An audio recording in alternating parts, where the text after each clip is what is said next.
감사합니다. 오늘 말씀의 제목은 우리가 살고 있는 도시와 우리는 새롭고 거룩한 관계를 만들어야 할 사명이 있습니다. 마태복음 23장 37절 38절입니다. 예루살렘아 예루살렘아 선지자를 죽이고 내게 파송된 자들을 돌로 치는 자여, 암탉이 그 새끼를 날개 아래 모음같이 내가 내 자녀를 모으려 한 일이 몇 번이더냐. 그러나 너희가 원하지 아니하였도다. 보라, 너희 집이 황폐하여 버려진 바 되리라. 1949년에 소셜 스트럭처라는 책을 쓴 미국의 인류학자 조지 머독이라는 사람은 그의 책에서 Nuclear Family, 핵가족이라는 말을 처음 썼습니다. 그때까지만 해도 이 사람은 핵가족이 나중에 핵가족도 붕괴하리라는 그런 사실을 절대로 상상조차 못했을 것입니다. 부모와 미혼 자녀로 구성된 핵가족, 더 이상 쪼갤 수 없는 가족의 최소 단위, 이 핵가족의 형태는 남편은 밖에서 돈을 벌고 아내는 가사를 맡는 역할 분담 모델을 기반으로 해서 만들어졌는데요. 이제 이 핵가족마저 붕괴되는 시대가 왔습니다. 핵가족의 범주에서 벗어나는 한두 사람이 사는 가구, 그리고 한두 사람이 동거하는 가정이 이제 전체 가구의 절반에 이르렀고, 이제 1인 가구, 그래서 이것을 이제 어떤 학자들은 제3의 가족이라고 얘기하는데요. 혼자 사는 가족이 등장하면서 가족 구조의 혁명이 일어나고 있습니다. 이 혁명은 인구의 고령화, 사별에 따르는 독거 노인의 증가 등에 있는 것만이 아니고 결혼하지 않는 사람의 수가 증가되고요. 또 출산 양육의 기피, 아이를 낳는 걸 싫어하는 거죠. 그리고 이혼의 증가 등이 원인이 된다고 합니다. 예전과는 달리 지금은 옆집에 사는 사람들이 누군지 잘 모릅니다. 그런 시대가 됐습니다. 그리고 나와 관계를 맺지 않는 사람은 내 인생에 존재하지 않는 사람이 되어버렸습니다. 그래서 예전에 가족으로 묶여지고 친구로 묶여지고 또 친척과 지인으로 묶여지는 이런 관계가 점점 좁아져서 이제는 내가 행복해하지 않고 내가 만족하지 않는 관계는 사람들이 자꾸만 단절을 시킵니다. 이런 자기 중심적인 관계를 계속 지속하다가는 언젠가 우리 모두는 1인 1가족의 형태로 살아갈 수밖에 없습니다. 이 마지막 시대의 특징은 내 중심, 내가 원하지 않는 것, 내가 바라지 않는 것, 내가 행복하고 내가 만족하지 않은 것에 대한 이 거부권이 굉장히 셉니다. 그래서 아무리 부모 자식이라도 내가 행복하지 않으면 단절시킬 수 있고, 뭐 남편과 아내는 물론이고 형제와 자매, 또 친구, 화합하지 못하고 불화하고 싸워서 자꾸만 가정이 황폐되는 것. 오늘 본문 말씀은 예수님께서 우리 모두에게 경고하시면서 또 하나는 말세 때 이런 징조가 나타나려고 하는 예언의 말씀이기도 합니다. 예수님은 자꾸 자녀들을 모으려고 하시는데 자꾸 하나님의 말씀을 가진 선지자들을 통해서 도시 안에 있는 사람들을 하나로 모으려고 하시는데 사람들은 그렇게 원치 않습니다. 그래서 마침내 집이 황폐하게 된다. 가정을 모으시고 자녀를 부르시며 부부를 화목하게 하고 모든 가족이 그리스도 안에서 하나 되기 위해서 하나님은 자기 자녀를 모으시려는 거죠. 그런데 이 마지막 시대 포스트 모더니즘을 사는 시대에는 이 하나님의 시도와 의도와 이 하나님의 뜻은 그저 좋은 어떤 말씀으로 끝나는 겁니다. 아, 좋은 말씀. 아, 그렇게 되면 참 좋겠어요. 라고 끝나는 거죠. 그러나 우리가 믿는 사람들은 이것을 압니다. 하나님의 말씀은 1.1획도 땅에 떨어지지 않습니다. 하나님께서 모으시겠다고 하면 모으실 겁니다. 하나님께서 모으시는 것에 우리는 그저 순종만 하면 우리는 하나가 될 수 있다는 것입니다. 거부하지 말라는 겁니다. 하나님의 말씀이 올 때 그렇지 않다고 생각하지 말라는 거죠. 많은 사람들은 힘들다라는 표현을 어디서 이유를 찾으려고 하냐면 어떤 다른 사람에게서 찾으려고 하는 시도를 합니다. 왜냐하면 힘든 이유를 자기 스스로에게서 찾는 그런 지혜가 이 마지막 시대에 없어요. 마지막 시대는 내 안에서 문제를 찾기보다는 항상 누구의 문제 때문이라고 자꾸 이렇게 남에게 이유를 돌리는 이런 시대입니다. 그래서 성경은 마태복음 24장에, 여러분 이 마태복음 24장은 작은 요한계시록이라고도 불리는데요. 종말에 대해서 예수님이 계속해서 이렇게 마지막엔 이렇게 될 것이다라고 말씀하신 것들이 있습니다. 마태복음 24장 5절 적그리스도와 미혹, 마태복음 24장 6절 7절 온 세계에 전쟁과 난리가 날 거다. 마태복음 24장 7절 기근과 지진 등 자연 재해가 자꾸만 일어날 거다. 마태복음 24장 9절 환난과 핍박, 믿는 자가 핍박받을 것이다. 그리고 마태복음 24장 11절 거짓 선지자가 일어나서 이단이 일어나서 사람들을 미혹하게 할 것이다. 그러나 사실상 마지막 시대의 가장 커다란 징조 중에 우리 그리스도인이 주목해야 할 것 중에 하나는 모든 민족에게 복음이 증거되면 그제야 끝이 온다는 하나님의 말씀입니다. 마태복음 24장 14절 이 천국 복음이 모든 민족에게 증언되기 위하여 온 세상에 전파되리니 그제야 끝이 오리라. 여러분 예수님 당시에 승천하신 주님을 바라던 초대교인들은 이 말씀에 소망을 걸었습니다. 왜냐하면 초대교인들은 예수님을 속히 보고 싶어 했거든요. 속히 만나고 싶어 했거든요. 주님의 그 엄청난 이 세상에서의 사역을 직접 체험하거나 그 직접 경험한 사람들의 이야기를 들었거든요. 그러니까 그들은 자꾸 주님이 빨리 오셨으면 좋겠다. 빨리 예수님이 재림하셨으면 좋겠다는 소망을 가지고 있었습니다. 그래서 이 천국 복음이 모든 민족에게 전파되면 끝이다라는 이 말씀에 소망을 걸었어요. 그래서 초대교회는 전심을 다해서 복음을 증거하기 시작했습니다. 왜냐하면 온 민족에게 복음이 전파되는 날이 그날의 끝이 오리라는 생각은 그날의 주님을 만날 수 있다는 소망을 가졌기 때문이죠. 그리고 초대교인들은 그것이 교회의 가장 큰 사명이라고 생각했습니다.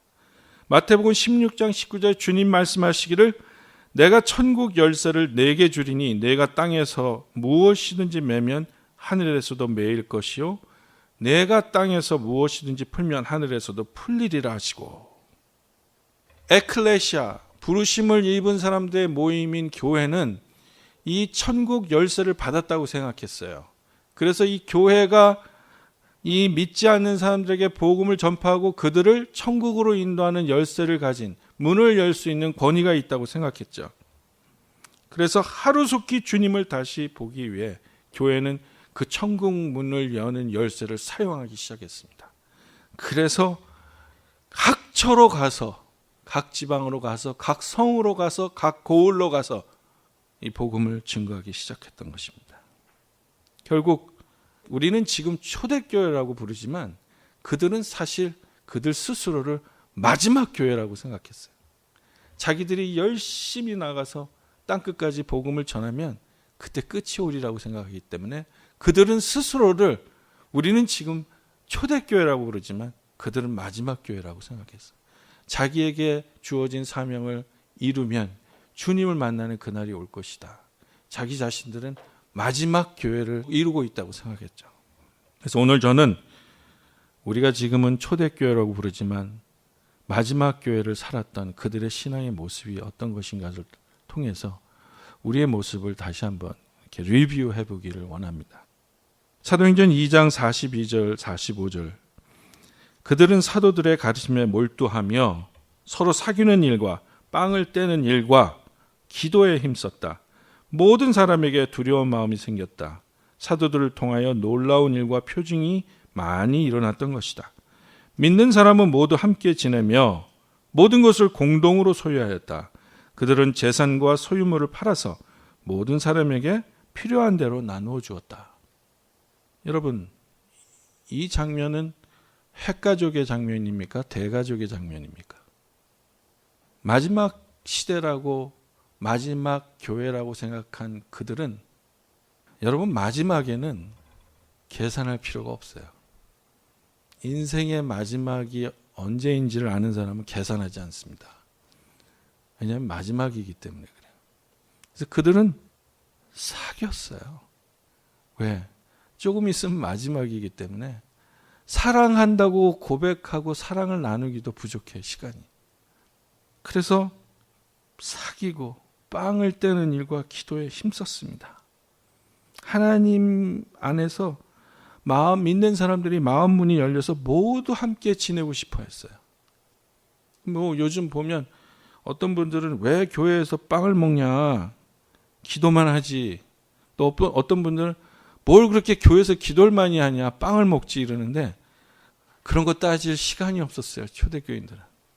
마지막이라고 생각했기 때문에 전체가 다 서로 같이 있고 싶어 했어요. 함께 지내고 싶었어요. 같이 사랑을 나누고 싶었어요. 누가복음 24장 49절 50절. 보아라, 나는 내 아버지께서 약속하신 것을 너희에게 보낸다.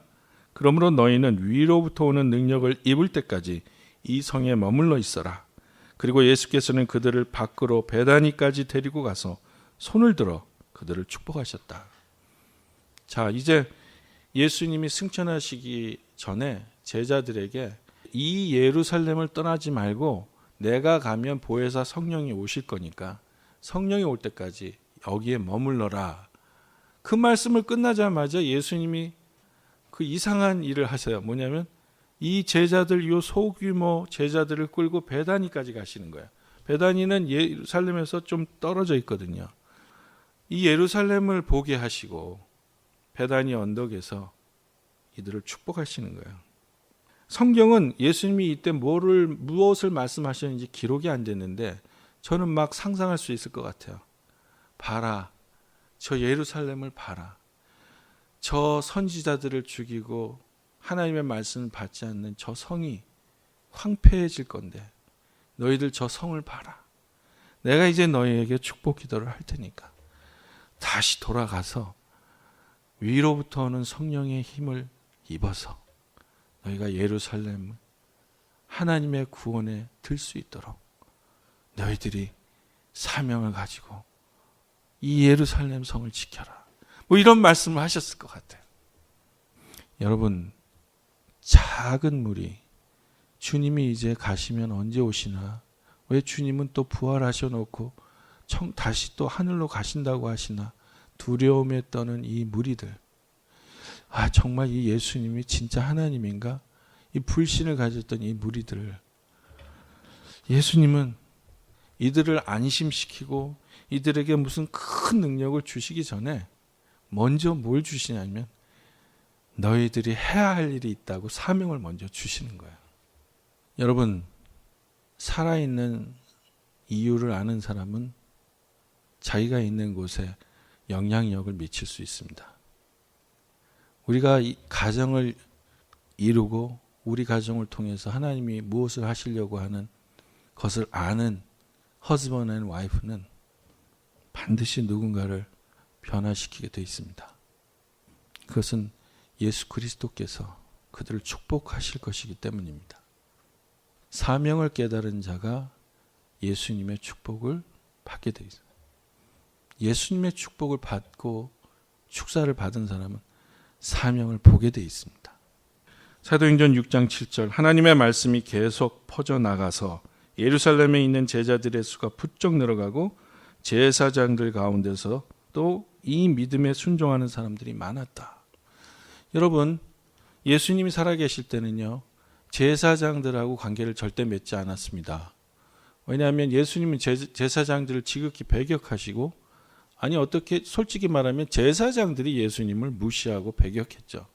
그래서 제사장들의 핍박도 받으시고 정죄도 받으시고 그다음에 제사장들로 하여금 고소를 당하셨지만 예수님은 한 번도 제사장들에게 복음을 증거하지 않으셨어요. 그런데 예수님 승천 후 초대교회 교인들이 숫자가 늘면서 복음을 증거하기 시작하니까 무슨 일이 생기냐면 제사장들이 예수 믿게 됐어요. 이거는요. 지금 우리가 이 얘기를 할 때는 이 유대교의 근간, 이스라엘 민족의 근간이 무너지는 얘기거든요. 왜냐하면 제사장이라는 사람들이 뭐 하는 사람들이냐면 사람들이 죄를 짓고 성전에 오면 제물을 대신 잡아다가 피를 흘려서 죄 사함을 시켜주는 사람이에요. 이 사람들이 예수를 믿었다는 건 이거예요. 더 이상 어린 양의 피를 자르고 목을 따서 피를 흘려서 사람들이 용서받는 게 아니구나. 예수 그리스도의 은혜와 예수 그리스도의 보혈로 사람들이 죄에서 구원받는 거구나를 제사장들이 믿었다는 거예요. 이건 유대교가 그냥 깨지는 소리예요. 이게 유대교가 없어지는 얘기입니다. 이걸 누가 이뤄냈냐면 하나님의 말씀을 들고 나간 예루살렘에 있는 제자들이 이들을 이렇게 만들었다는 거예요. 여러분, 우리 교회가 예수 믿기 가장 어려운 캐릭터를 예수 믿게 하는데 쓰임받길 원합니다. 예수 믿기 가장 어려운 이 지각 능력, 인식 능력, 그리고 교육 능력을 받은 사람을 예수님 앞에서 변화시키는 그런 사명을 감당하길 원합니다. 그런 사람이 어떤 사람입니까? 저도 모르겠어요. 그런데 이상하게 하나님의 존재를 받아들이기 어려운 사람들이 있습니다. 제가 보기에는 불특정이에요. 그냥 박사만 땄다고 그것도 아니고 돈이 많다고 또 그것도 아니고 그냥 잘 모르겠어요. 그러나 어떤 분은 정말 하나님의 존재를 받아들이기에 너무 힘들어. 그런데 예루살렘에 있는 제자들이 제사장을 변화시켜서 예수 믿게 했다는 거예요. 우리가 예수님의 말씀을 듣고 자꾸 하나님의 말씀을 전하다 보면 정말 무신론자, 정말 예수님을 믿지 못하는 자도 예수 믿게 됩니다. 예수님 앞에 구원받을 수 있습니다. 그런 소망을 가지시기 바랍니다. 사도행전 9장 31절, 그러는 동안에 교회는 유대와 갈릴리와 사마리아 온 지역에 걸쳐서 평화를 누리면서 튼튼히 서갔고 주님을 두려워하는 마음과 성령의 위로로 정진해서 그 수가 점점 늘어갔다. 교회는요, 그래서 온 지역으로 퍼져나가고 그 지역으로 퍼져나가고 수가 늘어가는 데는 이유가 있어요. 영어는 it multiplied라는 말이 제일 늦게 나와요. 수가 점점 늘어간 이유가 나와 있는데 그게 뭐냐면 peace예요. peace. 평화예요. 그러니까 church had peace.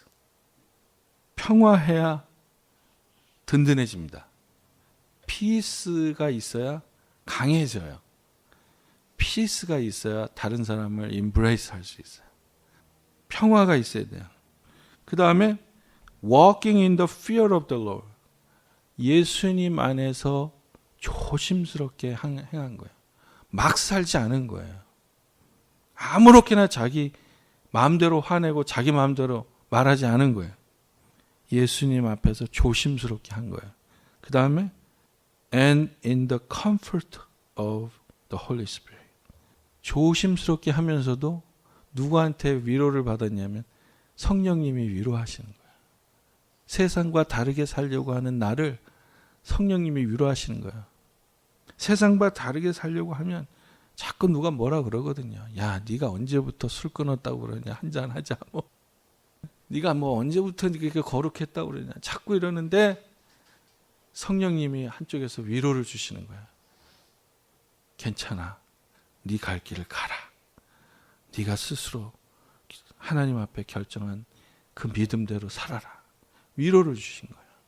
이런 초대 교인들이 어떻게 그들이 이런 세상에 이런 역할을 감당했을까 보니까 제가 세 가지로 나누는데요. 첫 번째, 그들은 주 안에서 믿음 안에서 믿음으로 하나님과의 관계, 사람과의 관계를 맺었어요.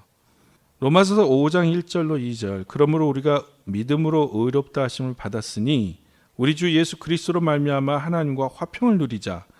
또한 그로 말미암아 우리가 믿음으로 서 있는 이 은혜에 들어감을 얻었으며 하나님의 영광을 바라고 즐거워하느니라. 이 말은 하나님을 믿는 믿음으로 우리가 하나님과 화평했기 때문에 하나님의 영광을 바라고 즐거워하는 마음, 이 믿음의 마음 때문에 모든 이와의 관계도 그렇게 간 거죠. 그래서 주님과 믿음 안에서 주님과 가까워지면 가까워질수록 깊은 교제를 할수록 성도들은 주위의 사람과 가까워지게 되어 있습니다. 이 착각을 굉장히 많이 하는데요. 믿음이 깊어질수록 사람들하고 멀어지는 사람이 있어요. 사람들을 배격하고 자기 믿음만큼 안 따라온다고 싫어하고 이렇게 정죄하는 사람이 있는데 전혀 그렇지 않습니다. 주님과의 믿음이 깊어지면 깊어질수록 우리는 점점 더 사람들에 대한 마음이 훨씬 더 깊어질 수 있어요. 주머니가 커지는 겁니다. 마음이 커지는 거예요.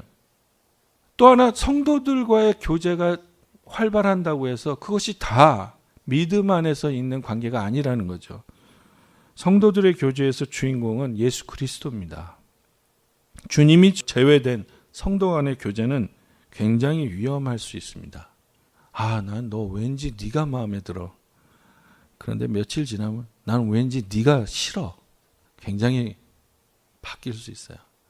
예수 그리스도가 관계의 주인공이 되시면 우리의 이 관계는 영원히 지속될 수 있습니다. 그렇기 때문에 교회는 믿음이 있어야 화평을 누릴 수 있어요.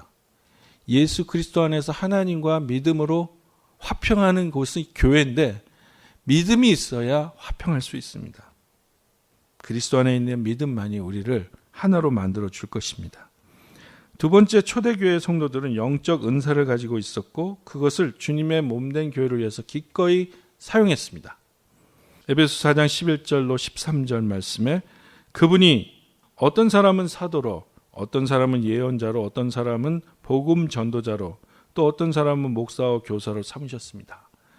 그것은 성도들을 준비시켜서 봉사의 일을 하게 하고 그리스도의 몸을 세우게 하려고 하는 것입니다. 그리하여 우리 모두가 하나님의 아들을 믿는 일과 아는 일에 하나가 되게 하고 온전한 사람이 되어서 그리스도의 충만하심의 경지에까지 다다르게 됩니다.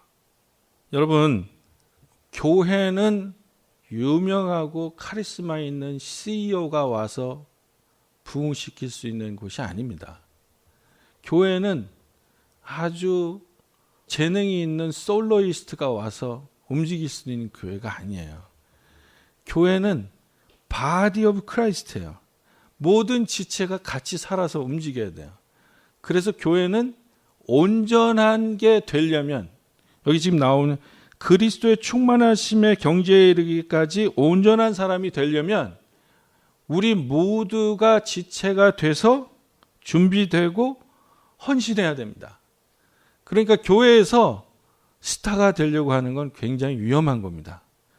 또 하나, 교회에서 보이지 않는 히든 그늘에서 조용히 살려고 하는 것도 굉장히 위험한 일입니다. 우리 모두는 각자의 지체의 사명대로 움직여야 합니다. 어떤 분은 성경을 잘 가르칩니다. 어떤 분은 찬양을 잘합니다. 어떤 분은 음식을 잘 만듭니다. 어떤 분은 그저 매 집회 한 번도 안 빠지는 은사가 있습니다. 어떤 분은 다른 건 아무것도 잘 안 하는데 그저 그냥 집에서 카톡으로 맨날 무난해요. 그냥 어디 잘 갔다 오셨어요? 오늘 왜 안 나오셨어요? 비행기 여행은 어떠셨어요? 하루에도 수십 통을 모든 교인한테 각자 보냅니다. 이런 우리 모두의 봉사와 헌신과 그리고 충성이 우리가 모두가 그리스도 안에서 온전한 사람이 되는데 취빈하는 겁니다. 쓰여지는 겁니다. 그러니까 교회는 누구도 더 많이 일하고 더 큰 영광을 보려고 하는 게 아니고 같이 함께하는 그런 것이 교회예요. 그것이 화평이 있는 교회입니다. 히브리서 12장 15절에 하나님의 은혜에서 떨어져 나가는 사람이 아무도 없도록 주의하십시오. 또 쓴 뿌리가 돋아나서 괴롭게 하고 그것으로 많은 사람이 더러워지는 일이 없도록 주의하십시오. Looking carefully. 그래서 굉장히 조심해야 합니다. 여러분, 건강한 사람이 복음을 건강하게 증거할 수 있습니다. 하나님의 은혜를 떨어져 나가면 우리가 막다트리는 것은 하나님의 법입니다. 하나님의 법에 적용되면요, 우리 중에 아무도 살아남을 사람 없습니다. 만약에 하나님의 법대로 우리가 살아간다면요, 우리는 전체가 다 혼자 살아야 돼요. 그게 제일 안전합니다. 제일 덜 지을 수 있는 곳이 혼자 있는 곳이에요. 그런데 우리가 자꾸 지금 복음을 읽었지만 하나님의 뜻은 우리가 혼자 산에 가서 도 닦듯이 기도하다 죽는 게 아니에요. 하나님의 뜻은 우리가 사는 이곳에서, 이 도시에서 하나님의 사명을 감당하는 겁니다. 그래서 복음은 예루살렘에서 시작하는 거예요. 복음은 베들레헴에서 시작됐다고 아무도 얘기하지 않습니다. 성경은 복음은 베들레헴에서 시작된 게 아니고 예루살렘에서 시작됐다고 말하는 겁니다. 마지막으로 초대교회 성도들은 서로 뜨겁게 사랑함으로 아름다운 관계를 맺었습니다. 요한복음 13장 35절. 너희가 서로 사랑하면 모든 사람이 그것으로서 너희가 내 제자인 줄을 알게 될 것이다. 이 세상이 진짜 예수의 사람이구나 어떻게 아냐? 언제 아냐면요, 세상이 하지 못하는 사랑을 할 때 그때 해야 돼요. 와, 어떻게 저런 사람들을 사랑하지? 어떻게 저렇게 힘든 사람을 돌봐주지? 어떻게 저 며느리가, 야, 요새 며느리가 어떻게 시어머니한테 저런 사람이 있네? 야, 결혼한 지 40년이 된 사람들이 저렇게 뜨겁게 사랑하는구나.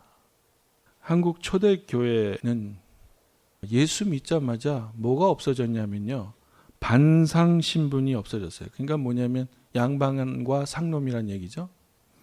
서로 형제가 되고 심지어는 부부가 된 사람들이 있어요. 그리고 감춰진 죄를 하나님에게 뿐이 아니라 당사자와 공동체에 먼저 고백했습니다. 요즘은 됐어, 그냥 기도하고 회개해. 꼭 그 사람한테 가서 얘기할 거 뭐 있어. 옛날에는 우리 한국 초대교회는 이 교회 앞에 나와서 내가 누구 돈을 얼마를 훔쳤습니다 이렇게 고백했다는 거예요. 스스로 벌을 받기를 원했고, 그리고 양반과 쌍놈 이제 하지 말자 우리끼리. 그리고 아들하고 딸들을 결혼시킨 거예요. 한국의 100년 전의 교회는 우리가 예수 믿었으니까 더 이상 니네 아들 양반 출신, 우리 딸 쌍놈 출신 가리지 말자. 당신하고 나는 형제다, 자매다. 그러니까 우리 딸들, 아들들 결혼시키자 이랬단 말이에요. 그런데 100년이 지난 이 정말 셀폰만 열면 성경의 그 번역 몇 가지를 읽을 수 있는 이 시대는 그거 따진단 말이에요. 모든 일을 남에게 블레임하고 같이 사는 사람들조차 힘들게 하고 어렵고 힘들어진 사람을 돌아보기보다는 내 안에 힘든 것을 불평하고 같이 모이는 교인들 안에서 그리스도의 사랑이 나타나지 않고 자기가 사는 이 지역을 증오하고 죄가 많다고 증오하고 도시와 이 안에 사는 주민을 향한 영혼 구원의 열정은 하나도 없으면서 오늘 우리는 감춰진 얘기를 했습니다. 드러나야 할 불편한 진실에 대해서 말했습니다. 왜 그렇습니까? 이제는 더 이상 감춰줄 수 있는 시대가 아닙니다. 마지막 시대는 다 드러날 겁니다. 우리 아이들 앞에도 드러나고 믿지 않는 세상에 우리의 모습은 다 드러날 겁니다. 오늘 하나님 말씀 속에서 하나님이 얼마나 이 지역을 사랑하시고 이 지역에 있는 사람들을 사랑하시고 특별히 믿지 않는 영혼에 대해서, 하나님을 모르는 영혼에 대해서 얼마나 커다란 은혜와 사랑을 가지고 계시다는 것을 우리가 알기 원합니다. 그들에게 복음이 전해지는 그날 우리가 주님을 만날 수 있다는 소망을 가지고 우리가 사랑의 전도자가 되기를 바라는 것입니다. 우리가 지금 가진 그리스도 안에서의 사랑이 우리가 전하는 복음의 넓이가 될 겁니다.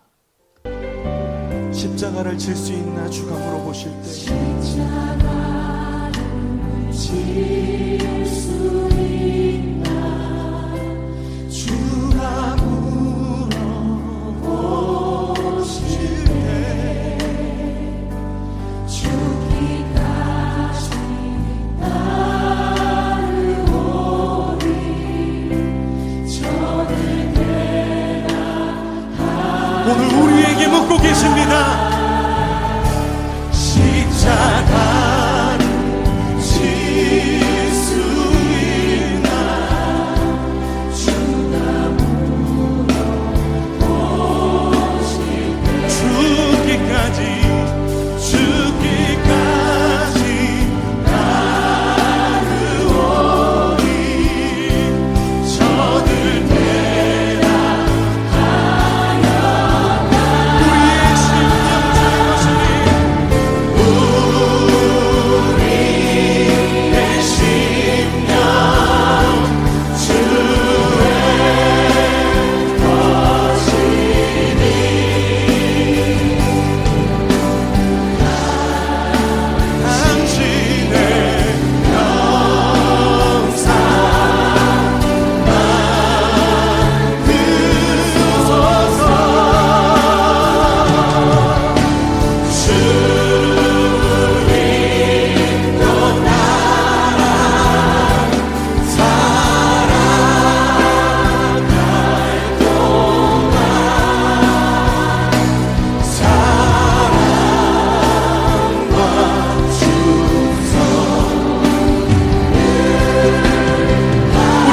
십자가로 바라보며 함께 기도합시다.